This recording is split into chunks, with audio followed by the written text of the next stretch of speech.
Everybody, this is Terry Brown. Treat him well because he knows his stuff, and I'm really thankful that he's here tonight. Thank you, John. Thank you.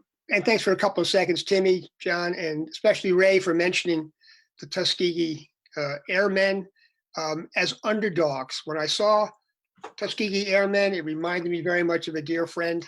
When I saw Tuskegee Airmen, I thought of the era that you all know about of World War II, and my friend came out of that.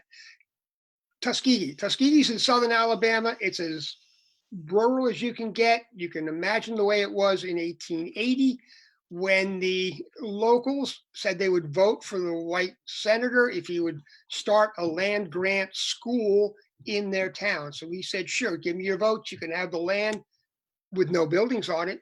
They hired Booker T. Washington to be the first superintendent to create the school. As work study, if you went to this school, and of course you were African-American if you did, you built the buildings. That was part of your study, was to learn how to build a building. I think that's about as grassroots an institution as you could have. It was not meant to be high-end, compete with Yale and Harvard. It was meant to teach locals how to teach the next generation of their African-American brothers, sisters, how to be smart, intelligent, and work in the system. Slide, John. By World War II, the Army had a bit of a pickle. They had a number of Black soldiers, naval personnel, and air personnel who wanted to go the next step, and the Army needed them to go the next step, to be trained as high-level officers, to be trained as actual airmen. Can't have them with the white soldiers, so we're going to start a separate place. Where did they go to? They went to 8 different universities around the country, historically Black universities, who had airfields nearby and said, if we bring some teachers in, of course they were white, to teach you how to fly and give you the training you need, you can form units and you can operate in the theaters of Europe, a couple in Asia, mostly in the Pacific, mostly in Europe. And one of them was the 332nd Fighter Group. They were a fighter and bomber squadron. They fought in Europe in the segregated armed forces. They were known as the Tuskegee Airmen because they trained at Tuskegee Air Base. There was one person who, you can go to the slide, John, thanks. This is the guy I know. This is Roy LaGrone. Roy LaGrone grew up in Pine Bluff, Arkansas. At the age of 20, he enlisted in the service during World War II. As a teenager, he said he paid 50 cents to a barnstorming pilot to take him up in a Ford tri-motor airplane, double-winged, went maybe 10 miles an hour tops. When he got up there, Roy said, as soon as I got up there, I knew absolutely that was what I wanted to do the rest of my life. He goes into the service. He's a sergeant. He gets appointed to Tuskegee, gets his officer badge. He learns how to be a pilot. His first assignment was with the 318th Air Base Squadron, commissioned as a flight officer. That squadron was then transferred to Italy. In one of the interviews that Roy did for the Air Force military site, he said this: a locale he later described as the only place in which you could, quote, sit down in a restaurant and be treated like a customer. It's a strange thing, he said back in those days at a reunion 40 years later. My mind is a little foggy, but I remember it. Here I was, a commissioned officer in the United States Army, an officer and a gentleman, as it were. And in the States, I was still forced to sit in the back of the bus. That's an underdog gang. Slide, John. When he got out of the service, he went to Pratt Institute in Brooklyn. He studied at the University of Florence in Italy for a year. Now, he had been in Italy as a pilot. Perhaps he knew some people there, loved to go back to Italy, and that kind of affected the way he treated art down the road.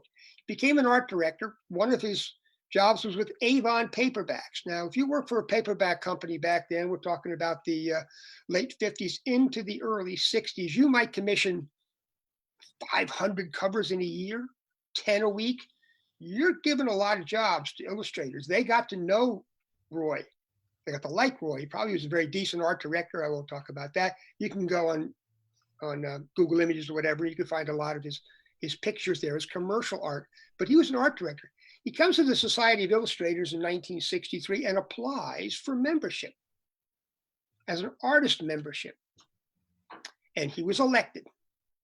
Now you probably think, of society, that old fuddy-duddy white men's club. If you were a woman, if you were Black, if you were Asian, like Quan's dad, if you were Hispanic, if you were a professional illustrator, this is what you did, you were welcome. Yes, even back then. I think that's to their credit. You could not turn a Roy away. He got very involved in the annual book. He actually designed a couple of them. He was always a juror in the annual. He designed a couple of the annual show posters. Slide, John. But one of the things Roy really liked is he was a frequent participant in the Air Force art program. Now, this was something that was started in the mid-50s with the help of the Air Force. They wanted to document what they were doing. We supplied the artists, that is, the Society of Illustrators supplied the artists. And to date, over 5,000 original works have been donated to the Air Force art collection through that program. The Air Force got this great art to document their hardware, their people, and their mission. The artists got the privilege of going on those assignments, flying in the latest equipment. They would come back giddy. They would have a show once a year in the gallery. They were absolutely giddy with stories. I was a grunt, and I was a captain too in the Army, but that's a much longer story. You could just tell the excitement they had of being part of that military outreach of an artist depicting what the military was doing. Slide, John. This is the kind of imagery that Roy created for the Air Force art program. Here they are exhibited on the brick walls of the society. Slide. Exhibited in the Air Force Art Gallery in the Pentagon. As you can see the scale of Roy's work. You could see the intensity of the faces. He wanted to document the people more than the F whatever the plane was. That was something that he saw as being the most important part. Slide. Well, what really struck me about Roy LaGrone, every year he would host an annual luncheon at the Society for his Tuskegee buddies. At first there were 12, then it got down to 8. And finally in 92, there were only 3.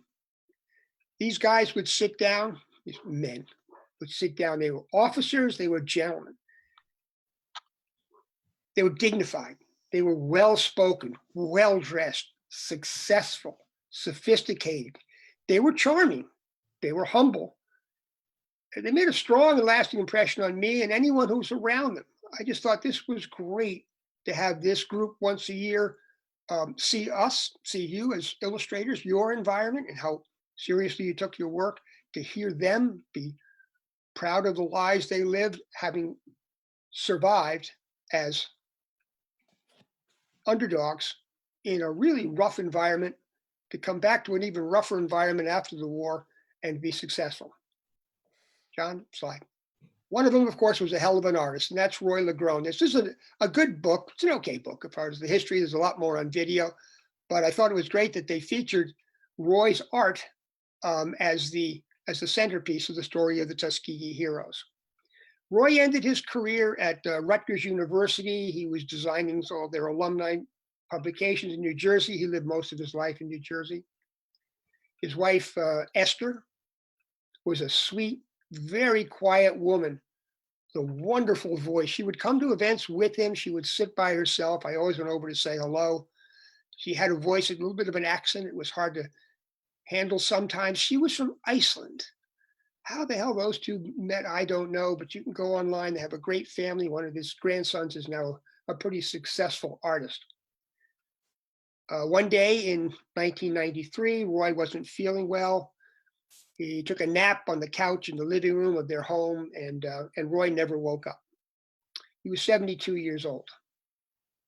Slide. Roy LaGrone was an underdog.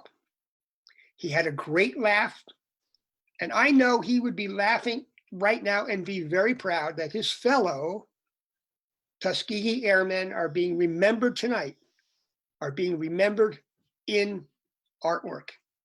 Keep it up, gang. Thanks for these. Larry, thank you so much. That was terrific. Really well done. That was really My pleasure. Thank you so much. Thank you, Terry. That was amazing.